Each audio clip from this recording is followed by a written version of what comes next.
आएंगे तो क्या करते हैं? दुखों से छूटने का उपाय बताता है।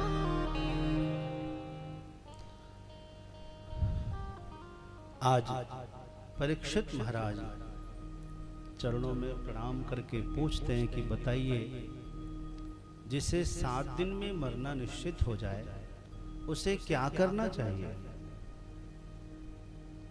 किसका नाम जपना चाहिए, किसका ध्यान करना चाहिए, कौन सी पूजा करनी चाहिए, यज्ञ करना चाहिए, कौन सा दान करना चाहिए, सब बताइए। तो हजारों की संख्या में लोग पधार चुके थे और आप सबको पता है कि सलाहकार यहाँ बहुत है कि नहीं?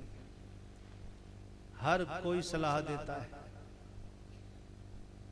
सबसे ज्यादा जो दिया जाता है उसका नाम क्या है? सलाह, है कि नहीं? और यही आदमी मानता नहीं, क्यों? बिन मांगे भी दे रहा है। हर कोई वकील बनने के लिए तैयार है, लेकिन मुकदमा दूसरे का होना चाहिए। और यदि खुद पर आ जाए तो राधे राधे। हर कोई डॉक्टर, हाँ, थोड़ी सी चोट लग जाएगी 20 आदमी 20 दवाई बता के जाता है।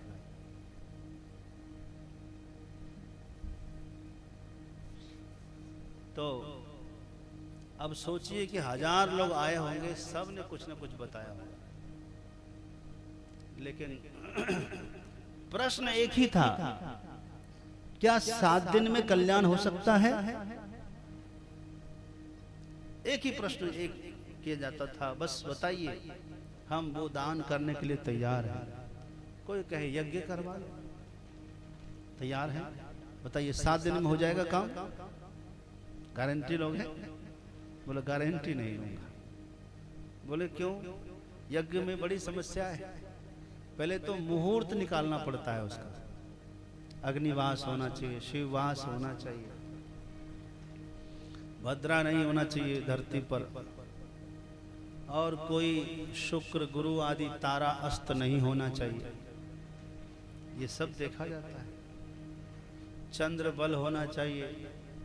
ये सब मुहूर्त यदि मिल गया, चलो समय तो 7 ही दिन का मुहूर्त, पता नहीं क्या पता लगे 4 दिन के बाद आए। कदाचित मुहूर्त मिल भी गया तो फिर यज्ञ की जो स्थान है उस स्थान की शुद्धि, विधि विधान से मंडप की तैयारी, उसके बाद इतना कुछ होने के बाद मंत्र की शुद्धि, यजमान की शुद्धि, यजमान के परिवार की शुद्धि, आचार्य को भी कोई सूतक पातक न लगा हो, आचार्य के परिवार की शुद्धि। हाँ, इस सब में कहीं त्रुटि रही तो हो सकता है उल्टा भी हो जाएगा, है कि नहीं? खतरा। गारंटी लेंगे 7 दिन में? नहीं लेंगे। तो किसी ने कहा कि यज्ञ छोड़ो, भक्ति करवाओ, भक्ति। एक आदमी ने कहा ध्यान करो, ध्यान, योग। अरे भाई, 7 दिन में योग से काम हो जाएगा? ध्यानाभ्यास करो, सद सद ही चातक दृष्टि बनाई हो, लखत लखत छवि बिंदु प्रभु की ज्योति मंडल धसी धाई। सद सद सदियों ध्यान करिए। यम नियम आसन प्राणायाम प्रत्याहार धारणा ध्यान समाधि। अरे पता नहीं कब तक नाड़ी शोधन हो, कब तक कुंडली जागरण हो, कब जो है मूलाधार चक्र, स्वाधिष्ठान चक्र, मणिपुर चक्र, अनाहत चक्र, विशुद्ध चक्र, आज्ञा चक्र, सहस्रार चक्र, चक्रों का भेदन हो। आदमी इसी में फंसा रह जाएगा, जीवन निकल जाएगा। समय तो 7 दिन का ही है। तो भैया क्या है, क्या है? का भक्ति करो, भक्ति। तो क्या भक्ति में 7 दिन में काम हो जाएगा? कुछ तो बोलो आप लोग भी। है गारंटी है? चंद्र प्रकाश जी बोले गारंटी नहीं लेंगे। कथा तो उन्होंने बहुत सुनी है, आप लोगों ने बहुत सुनी है। तो 7 दिन में ऐसा क्या है जो एक ही बार करना पड़े और कल्याण हो जाए और कभी भी किया जा सकता है? ऐसा उपाय बताइए। बोले भक्ति में 2 दोष है। आए भक्ति में भी दोष? बोले जी। अच्छा, भक्ति में क्या दोष है? बोले पहले भक्ति बताओ क्या है। महाराज भक्ति क्या है? बोल रहे हैं भक्ति है श्रवणम कीर्तनम विष्णु स्मरणम पाद सेवनम अर्चनम वंदनम दास्यम सख्यम आत्मनिवेदनम। बोले झाड़ू क्यों लगा रहा है? अरे धीरे धीरे बोलो, एक एक करके बोलो, ये क्या है? बोले श्रवणम पहली भक्ति है सुनना। अच्छा, पहली भक्ति है कथा सुनना। अच्छा, बहरा हुआ तो कैसे सुनेगा? कोई बहरा हुआ तो सुन पाएगा? अच्छा, हम समझते हैं इस गांव में, गांव मंगटा देहात में कितने लोग हैं? 2-3 हजार लोग तो होंगे ही, हैं? कितना? 5000 लोग हैं गांव में। और सुनने के लिए आए कितने लोग? सोचो। अब हम क्या कहें आपको? खुद ही आप समझ जाइए। क्या भक्ति सब कर सकते हैं? सब कर सकता है क्या? इतना आसान नहीं है। बोले दूसरी भक्ति है कीर्तन, नाम संकीर्तन। बोले गूंगा हुआ तो कैसे करेगा कीर्तन? कर पाएगा? नहीं करेगा। इसका मतलब पहली जो समस्या है भक्ति में वो है सब कोई भक्ति नहीं कर सकता। भक्ति में दूसरा दोष क्या है? बोले भक्ति में दूसरा दोष है कि एक बार करने से नहीं बनेगा। यदि एक बार करने से भक्ति में काम बन जाता और मंगटा वाले को पता चल जाए कि इस बार जो कथा हो रही है बस इसी बार में भगवान की प्राप्ति हो जाए, इसी कथा में भगवान के दर्शन हो ही जाएंगे, कल्याण हो जाएगा, तो बोलो कहीं जगह मिलती? इधर पंडाल उंडाल सब फोड़ फाड़ के बाहर तक लोग बैठते, कहीं भी जगह नहीं मिलती। इसका मतलब है कि गारंटी नहीं है। गारंटी है नहीं। गारंटी होती तो भीड़ नहीं, भीड़ यहाँ समाती नहीं। महाराज थोड़ा बहुत गारंटी लेते, बागेश्वर बाबा देखो कितनी भीड़ होती है, लेकिन गारंटी लेते कि नहीं लेते ही पता नहीं। थोड़ा बहुत लोगों को भरोसा तो होता है कि भाई वहां चलो दुख दूर हो ही जाएगा।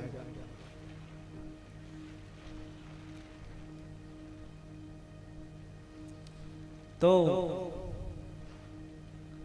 गारंटी नहीं है। भक्ति में 2 दोष है। एक तो सब कोई कर नहीं सकता और दूसरा दोष है कि भक्ति एक बार करने से नहीं हो जाएगा। है कि नहीं? दोनों दोष पक्का है ना? अब भक्ति में भी दोष हो गया तो फिर करें क्या? क्या करना चाहिए? ऐसा कौन सा उपाय है जो जीवन में सिर्फ एक बार करना है, कल्याण हो जाए? कोई भी कर सकता हो, बच्चा, बूढ़ा, रोगी, स्त्री, पुरुष, कोई भी कर सकता हो। ऐसा उपाय बताइए महाराज। कोई भी कर सकता है, ऐसा उपाय बताइए महाराज जो कहीं भी रह के कर सकता है। ये नहीं कि हरिद्वार में या काशी में, मथुरा में, मंगटा में भी करे तो भी होना चाहिए। ऐसा उपाय क्या है महाराज? और ऐसा उपाय बताइएगा जो कभी भी किया जा सकता है। ये नहीं कि दिन में रात में, नहीं, कहीं भी किया जा सकता है, कभी भी किया जा सकता है, कोई भी कर सकता है और जीवन में सिर्फ एक ही बार करना है। ऐसा उपाय जानना चाहते हैं? जानना चाहते हैं आप लोग भी? कौन कौन जानना चाहते हैं? हाथ तो उठाओ। अच्छा,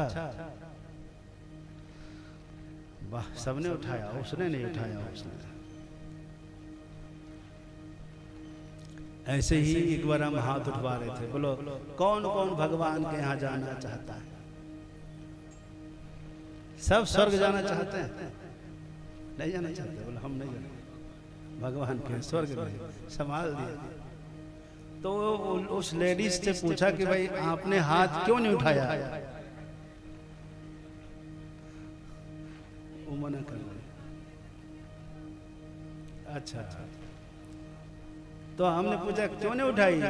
बोले गुरुजी हमारे बगल में सासू है, इसने इन्होंने उठा लिया ना। बोले हाँ, और जेठानी इसने भी उठाया है। बोले फिर तुमने क्यों नहीं उठाया बेटा? बोले गुरुजी ये दोनों स्वर्ग चले जाएंगे तो यहाँ मेरा घर ही स्वर्ग हो जाएगा।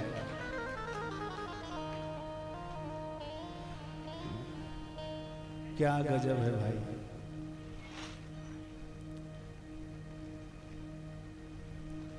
एक बार सत्संग में ऐसे स्वामी जी कोई थे, वो पूछ रहे थे भैया कौन कौन भगवान के यहाँ चलेगा?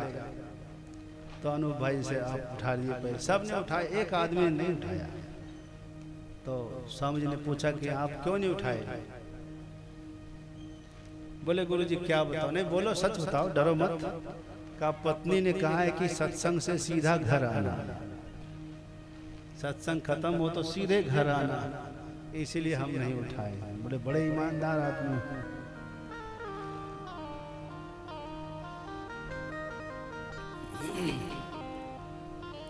कुछ लोग तो कथा में ताली भी नहीं बजाते, पता है क्यों?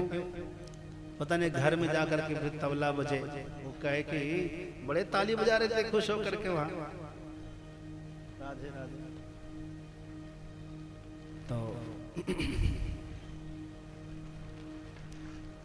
तो वो उपाय क्या है? जानना चाहते हैं ना बंधुओं? वो उपाय है शरणागति। क्या है? भगवान की शरणागति। ये भगवान की शरणागति जीवन में एक ही बार करना है, और कोई भी कर सकता, कभी भी कर सकता, और कहीं से भी कर सकता है। किसी भी संकट की अवस्था में आप कह दीजिए कि भगवान मैं आपकी शरण में हूं, इतना ही कहना है। हाँ, एक बार कहना पड़ेगा हृदय से, भगवान मैं आपकी शरण में।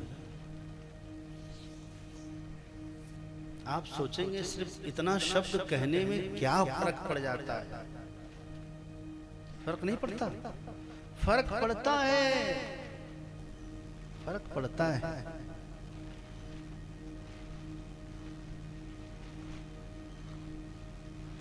खाली बोलिए ना एक बार, भगवान मैं आपकी शरण में हूं।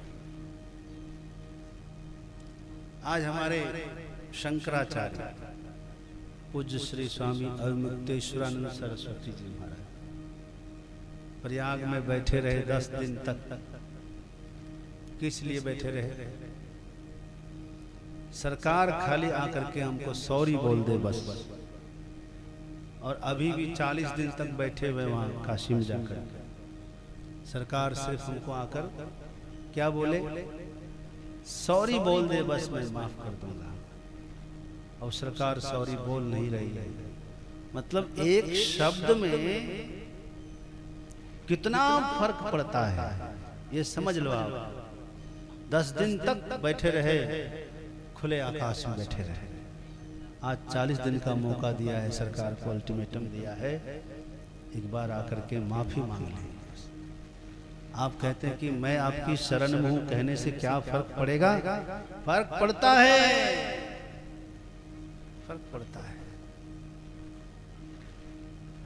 बहुत फर्क पड़ता है।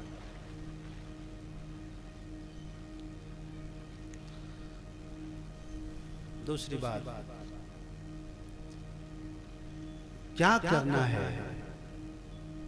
जैसे विवाह करते हैं आप कन्या का, उस विवाह में क्या होता है? पिता अपनी पुत्री का हाथ एक वर रूपी नारायण के हाथ में सुपुर्द करता है। इसी को तो कन्यादान कहते हैं ना। लक्ष्मी स्वरूपाम कन्याम नारायण स्वरूपम तुभ्यम अहम दातुम उत्सृजे। लक्ष्मी स्वरूपा कन्या मैं आपको नारायण समझकर प्रदान कर रहा हूं। वो कहता है शुभ करो। उस समय कन्या अपने मन में सोच रही होती है कि आज से पिता ने मेरा दान कर दिया, आज से मैं इनकी हो गई। यही तो सोचती है ना, या कुछ और सोचती है? मुझे तो नहीं पता, आप सबको पता होगा क्या सोचती है।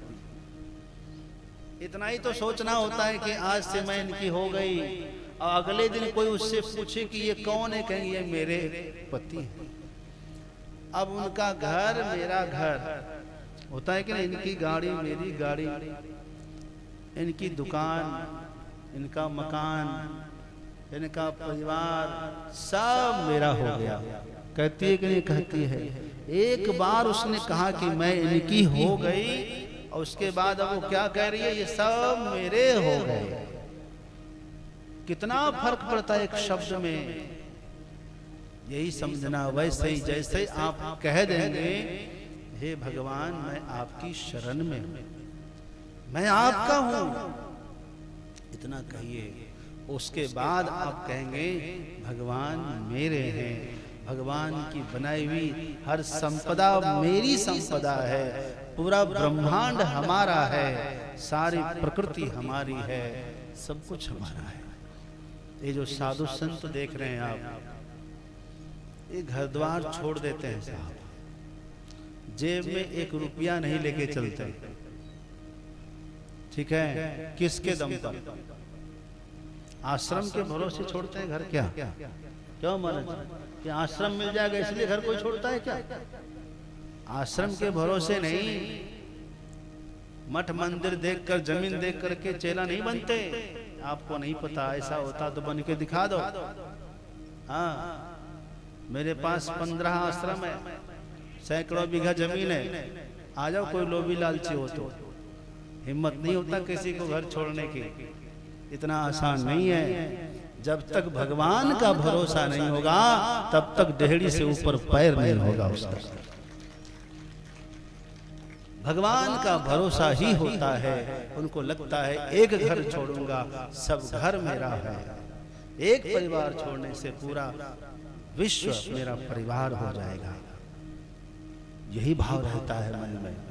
और जब संन्यास लेता है तो गुरु उसको उसी शब्द की याद दिलाते हैं। गुरु उससे कहलाते हैं, कहो ओम भूहु सन्न्यस्तम मया, ओम भुवः सन्न्यस्तम मया, ओम स्वः सन्न्यस्तम मया, भूर्भुवः स्वः सन्न्यस्तम मया, मत्तः सर्व प्राणिभ्यो अभयं भूयात्। बड़ी गोपनीय बात हमने आपको बताई है। वो कहता है इस पृथ्वी का जितना भी सुख है वो सब मैं भगवान को समर्पित करता हूं।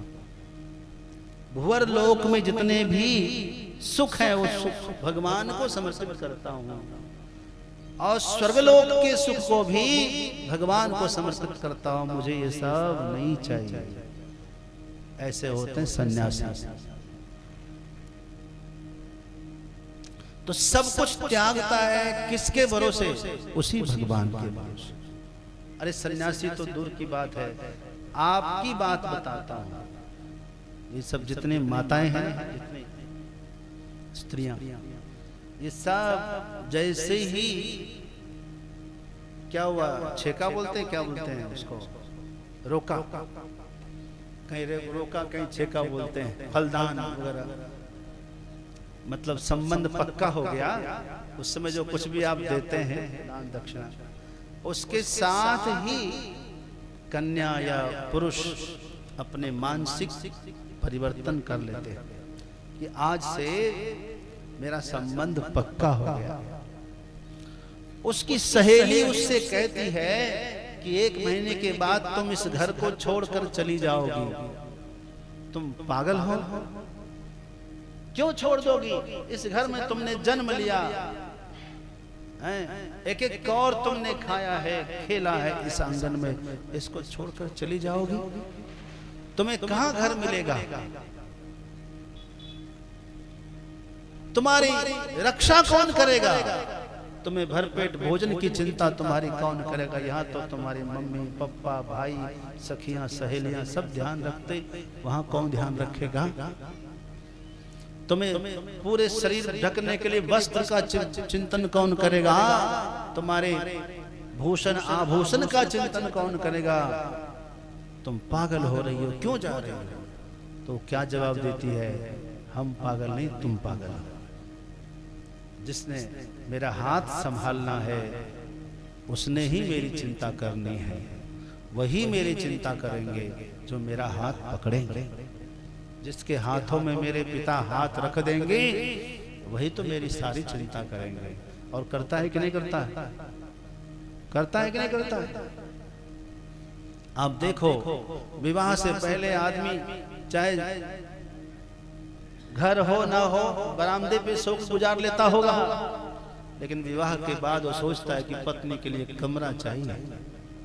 सोचता है कि नहीं सोचता?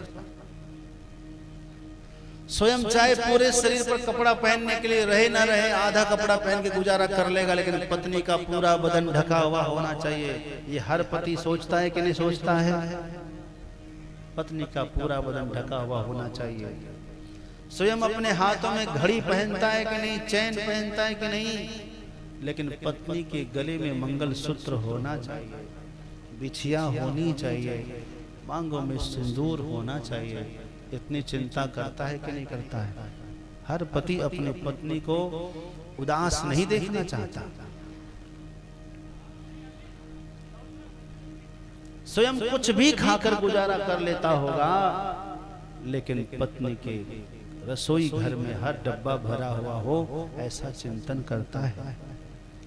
तो समझो कुछ वर्ष का पति कुछ वर्ष साथ निभाने के लिए साथी जब इतनी फिक्र करता है, जिसको हमने जीवन सौंप दिया, वो भगवान सोचो क्या वो हमारी फिक्र नहीं करते? करते कि नहीं करते? हाँ। इसलिए बिल्कुल हमको समर्पण करने की हमें आवश्यकता है ना? कहिए हमारे साथ, आप भी कहिए कि मैं भगवान का हूँ। मैं भगवान का हूँ। बोलो, आवाज नहीं आई बाबा। मैं भगवान का हूँ, बोलो। भगवान मेरे हैं। भगवान मेरे हैं। इतना ही बोलना है। एक दो बार और बोल लो, मैं भगवान का हूँ, भगवान मेरे हैं। इसको स्मरण करना, यही शरणागति है। मैं भगवान का हूँ, भगवान मेरे हैं। अब आपको पता हो गया कि वह साधन क्या है। एक बात याद रखना, आपके मन में कहीं हो रहा होगा कि सिर्फ इतना कहने से कल्याण। विश्वास होना चाहिए किस पर? जिस पर जीवन समर्पित कर रहे हैं। यदि पत्नी पत्नी में, पति पत्नी में विश्वास ना हो तो क्या गाड़ी चलेगी? विश्वास है तभी ना एक पूरा गांव छोड़ दिया, एक परिवार छोड़ दिया, ना? भाई बहन सखी सहेली माता पिता सब छोड़ दिया और आकर के सुखी हो जाती है कि नहीं? ऐसे ही विश्वास कर लेंगे ना, बस सब काम हो जाएगा, सब दुख दूर। जहां भी रहे वहीं से आप कह दें, प्रभु मैं आपका हूं, केवल आप हमारे हैं। चींटी को भी देता है, नाहर को भी देता है, सबको देता है, तो आपको क्यों नहीं देंगे? नास्तिक को भी देता है तो आस्तिक को क्यों नहीं देंगे?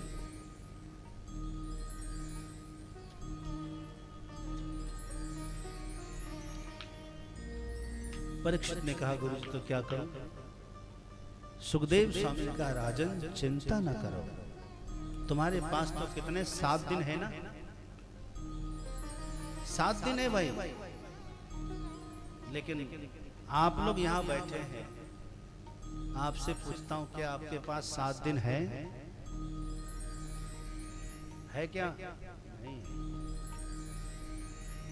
जो लोग बैठ करके पंडाल में कानाफूसी कर रहे, अपने अड़ोसी पड़ोसी से बातें कर रहे हैं, आपको क्या लगता है मुझे पता नहीं चलता?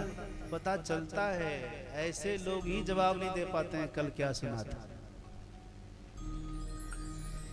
हाँ, कथा का दुश्मन कौन? कथा का दुश्मन यही है जो आपके बगल में बैठे और आपको फुस फुस फुस फुस कर रहे काम। यही दुश्मन है। याद रखना, ऐसे लोगों के पास बिल्कुल मत बैठना। बुरा लगे तो कल सॉरी बोल लेना, माफी मांग लेना, लेकिन ऐसे व्यक्ति से दूर बैठना जो बीच बीच में है फलानी, वहाँ ऐसा हो गया, ऐसा हो गया, सुनिए ना, अरे बिल्कुल इससे दूर रहो। ये आपको नरक में भेज देंगे स्वर्ग से। हम आए हैं पुण्य कमाने के लिए, कुछ सुनने के लिए, कुछ सीखने के लिए, वो अपने ही बात सिखाने में पड़ी है। समझ गए? हाँ, तो आपको पड़ोसी की सौगंध दे रहा है। यदि आपने उनकी बात सुनी कि वो टपक गए, समझो बिल्कुल नहीं सुनना। जो सुनाए उससे दूर भाग जाना, एकदम उठ के जगह बदल ही लेना और कल से उसके पास बैठना नहीं। तो मैं आपसे पूछ रहा था, क्या पूछ रहा था? क्या पूछ रहा था तुम्हारे? हाँ भैया, अरे परीक्षित के पास तो 7 दिन थे, क्या हमारे पास 7 दिन है? गारंटी नहीं है। कितना है यही नहीं पता है। चलो, 7 दिन का पता नहीं है। एक बूढ़ी अम्मा थी और सब मोहल्ले वाले उससे परेशान। इतना ज्यादा बोलती थी, जिसको मर्जी उसको गलियाती थी, गालियां देना, डांटना, फटकारना, यही काम था। सब उससे परेशान थे। जब मोहल्ले वाले परेशान होंगे तो उसकी बहुएं क्या खुश होगी? बहुओं पर तो वो चाबुक चलाती थी, एकदम छोटी छोटी बातों के लिए उसको डांटती रहती। उसी गांव में एक साधु बाबा आए, तो गांव की सब महिलाएं दर्शन करने के लिए जाती।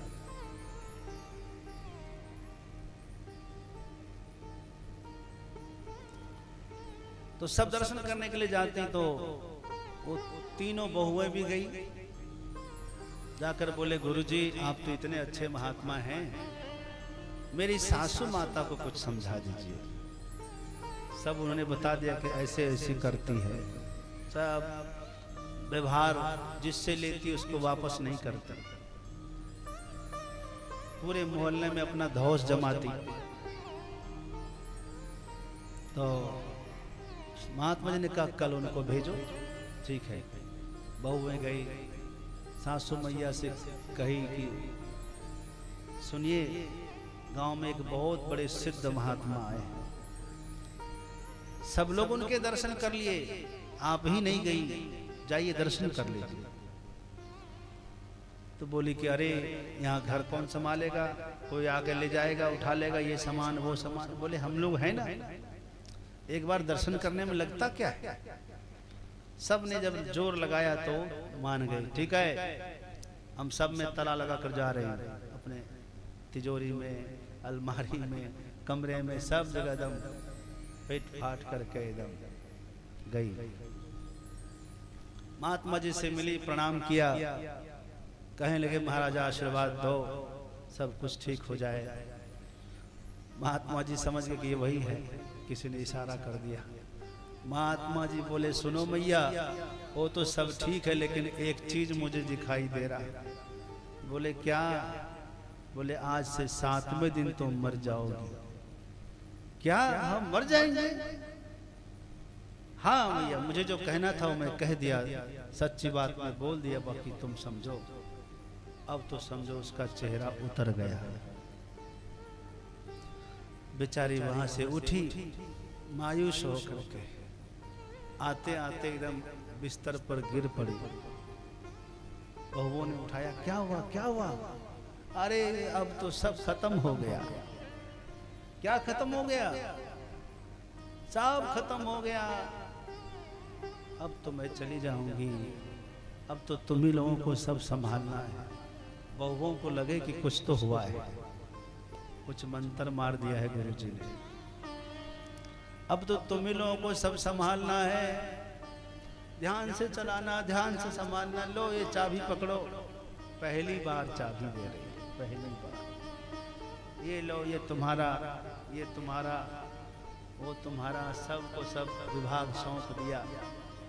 अब जिससे जिससे लड़ाई किया था सबको बुला बुला के सबसे माफी मांग रही है। जिससे जिससे लिया था, दिया नहीं था, उसको पहुंचा रही है। लो भैया माफी करो, अब तो हमें जाना है। 5 दिन निकल गए, अब कोई लड़ाई झगड़ा नहीं। मोहल्ले में सन्नाटा ही सन्नाटा है। 6ठा दिन आया तो उसने माला ओला मंगवा लिया। देख बहू, अब कोई डिस्टर्ब नहीं करना, अब तो मुझे राम राम ही जपना है। पूरा दिन जपा, रात हो गई। बहुएं निकल निकल के घर से देखे, बोले कोई सामने नहीं आना, दूर ही रहना। रात भर कंटिन्यू राम राम राम राम राम राम जपती रही। और सवेरा हो गया, बहुओं ने आकर कहा कि बधाई हो मम्मी जी, आप बच गई, आपको कुछ नहीं हुआ। छू के देखा कि सही मैं ही हूं कि नहीं, जिंदा हूं कि नहीं। बोले आप जिंदा हैं, बधाई हो। भरोसा नहीं हो रहा था उसको। ये क्या, मैं बच गई? हाँ मम्मी जी आप बच गए। बोले अरे साधु बाबा ने मेरा जीवन हराम कर दिया। देखो तो साधु बन के झूठ बोलते हैं। मैं जा रही हूँ, उनका मुंह नोच लूंगी, छोड़ूंगी नहीं। मेरा एकदम खाना पीने सब हराम कर दिया। मैं क्या से क्या हो गई? मैं ही सोचूं कि मुझे क्या हो गया। अब तो एकदम गुस्से में तिलमलाई सीधे भागी बाबा जी के पास। एकदम गुस्से में थी। महात्मा ने कहा क्या हुआ? अरे क्या हुआ?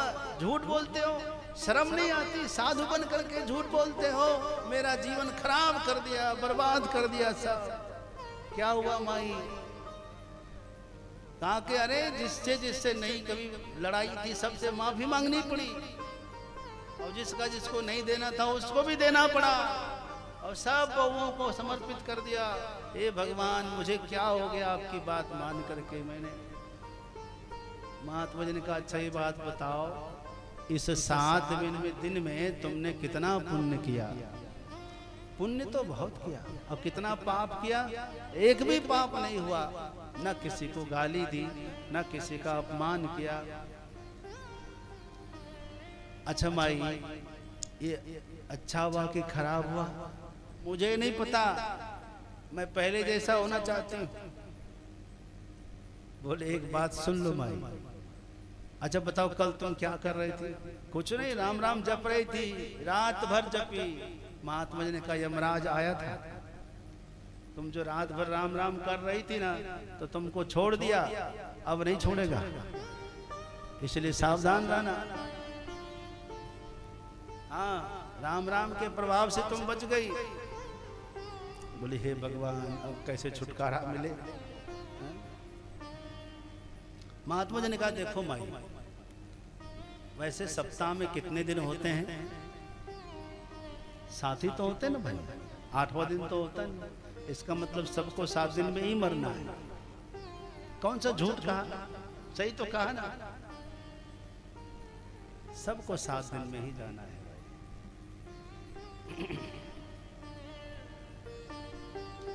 तो सुखदेव स्वामी ने कहा कि देखो खटवांग नाम के एक राजा थे। देवराज इंद्र से उनको पता चला कि अब मेरी केवल एक मुहूर्त में मृत्यु हो जाएगी। लगभग 2.5 घंटा समय था उसके पास। तो खटवांग ने इंद्र से कहा कि महाराज मुझे जल्दी से जल्दी मेरे गुरुजी के आश्रम में पहुंचा दीजिए, बस और कुछ नहीं चाहिए। देवराज इंद्र ने ऐरावत हाथी पर बिठाकर खटवांग महाराज को वशिष्ठ मुनि के आश्रम पर उतार दिया। वशिष्ठ मुनि को दंडवत किया। मुनि ने कहा कि राजन, क्या बात है, बड़ी जल्दी आ गए? कहा गुरुजी, अब केवल 2.5 घंटा बचा था, कुछ और निकल गया होगा, आयुष का समय बिल्कुल समाप्त हो गया है। कहा मैं समझ गया, बैठ जाओ। खटवांग महाराज बैठ गए। सब तरफ से अपनी इंद्रियों को मोड़ लो, इंद्रियों को अपने मन में स्थिर करो, मन को अपनी बुद्धि में स्थिर करो, बुद्धि को प्राण में स्थिर करो, और प्राण को आत्मा में स्थिर करो, और आत्मा को परमात्मा में स्थित कर दो।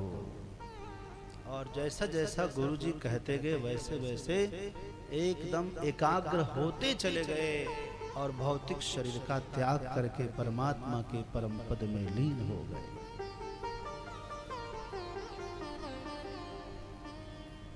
मुहूर्तात् सर्वम् उत्सृज्य गतवान अभयम हरि।